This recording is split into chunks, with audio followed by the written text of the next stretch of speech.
ময়মনসিংহে বাংলাদেশ কৃষি বিশ্ববিদ্যালয়ে প্রশাসনের হল ছাড়ার নির্দেশনা প্রত্যাখ্যান করে শিক্ষার্থীরা বিক্ষোভ করছেন। উত্তাল হয়ে আছে ক্যাম্পাস, হল ছেড়ে রাস্তায় হাজার হাজার শিক্ষার্থী।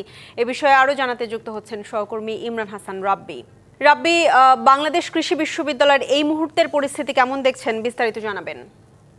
বাংলাদেশ কৃষি বিশ্ববিদ্যালয়ে আসলে গতকাল সন্ধ্যা থেকেই কিন্তু উত্তাল পরিবেশ।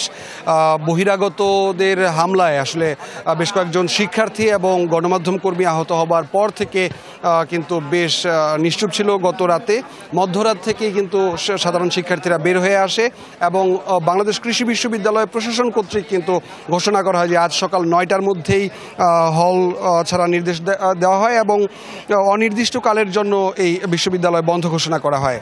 তবে আমরা মধ্যরাতেই জানতে পেরেছি শিক্ষার্থীরা হল থেকে বেরিয়ে এসেছেন এবং এই বিশ্ববিদ্যালয় প্রশাসনের যে নির্দেশনা সেটি কিন্তু তারা প্রত্যাখ্যান করেছেন। আসলে আপনারা এখন এই সানবিট সব দিবে সামাল। সানবিট ম্যাজিক প্রেস ডিশওয়াশিং এর মাথা ঘোরানো সলিউশন।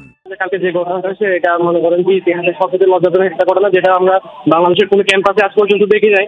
আমরা এতদিন ধরে যেটা দেখছিলাম যে হাসিনার স্থান হলো আমাদের বিভিন্ন ধরনের রাজনৈতিক সংগঠন হয়তো আমাদের উপর হামলা করতো, কিন্তু আমরা কালকে যেটা দেখলাম এটার জন্য আসলে কেউ প্রস্তুত ছিলাম না যে আমাদের শিক্ষক যে সমস্ত মানুষ ছিল তারাই কিন্তু আমাদেরকে বহিরাগত সন্ত্রাসী আমাদের উপর হামলা করলো।